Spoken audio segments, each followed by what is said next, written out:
You know your studio is unstoppable when you're able to pull off a movie starring a talking raccoon and a talking tree. Hey guys, welcome to my review of Guardians of the Galaxy. Since Guardians of the Galaxy Volume 2 is being released this month, I thought it would be fun to take a look at the first Guardians of the Galaxy movie. Now, I am a huge comic book fan and know a lot of information about the Marvel Universe and everything, but I had no idea who the Guardians of the Galaxy were until they announced this movie. And when they announced it, I was thinking, why out of all people are they like making a movie about characters that we have no idea who they are? I mean, what are they thinking? And I had no idea who these characters were going in, so I didn't have any interest in seeing it, and this was the first time I've actually seen this movie. And let me just say, I was surprised how much I liked this movie.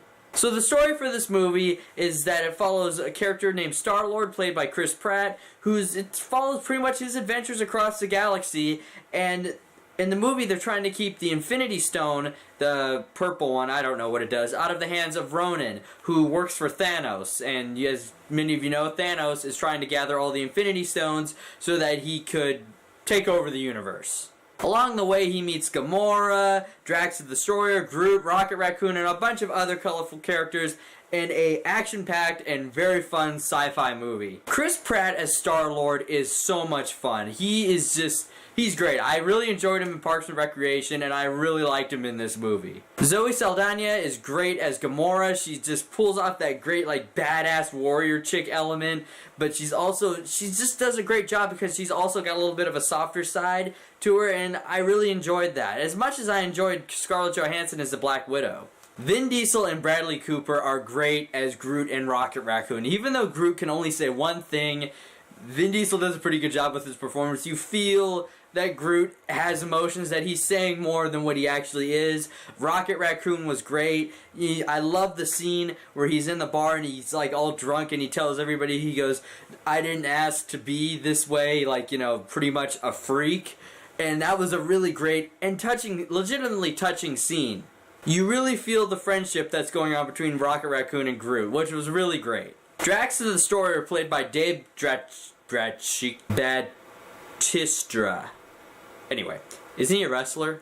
Anyway, he does a great job as Drax the Destroyer. You really, you feel his pain when he's out trying to, get revenge for his family. The only character I had a lot of problems with was Lee Pace as Ronan. And it's not Lee Pace's fault.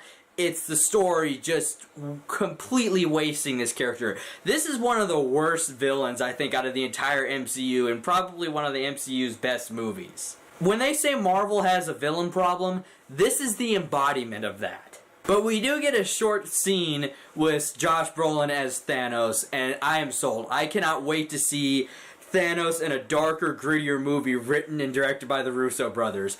Infinity War is going to be amazing, and I want Thanos to be terrifying. And for the bad things in this movie, like I mentioned, the villain he sucks. He's not even in the movie a lot of the time. Like, they just go, these really long spans without even showing him.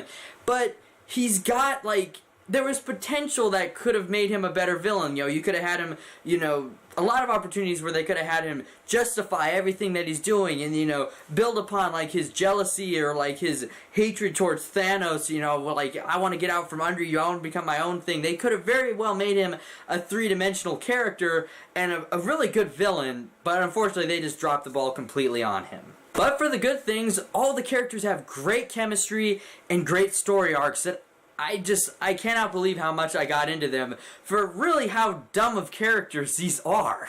Everybody gives a great performance, the costumes are all top-notch, there's great practical effects mixed with CGI effects, it just looks great. The scene where Groot sacrifices himself, and the scene where Chris Pratt grabs the Infinity Stones, easily some of the best scenes in the MCU and some of my personal favorites. Also, the post-credit scene with Howard the Duck was just amazing. I just loved it.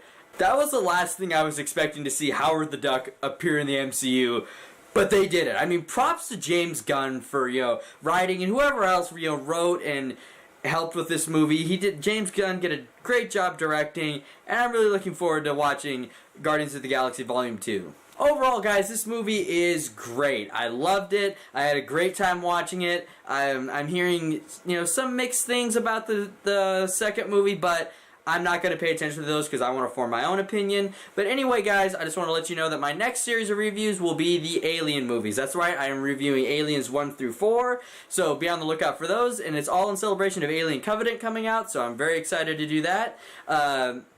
If you like what you see, go ahead and hit subscribe. You can follow me on Facebook and Twitter. The links are in the description below. Also, be sure to check out my website. The link is also in the description below. Oh, and one more thing. I will be drawing a Alien versus Predator versus Terminator versus RoboCop drawing in celebration of Alien Covenant up on my Artist Corner channel. You can check out the link to that on my YouTube page. I also have a Guardians of the Galaxy Gamora drawing that's up on my Artist Corner channel that I just put up. It's supposed to come up earlier, but, I'm just getting this stuff now. So be sure to check that out. And remember, guys, I waste my money so you don't have to. Thanks for watching.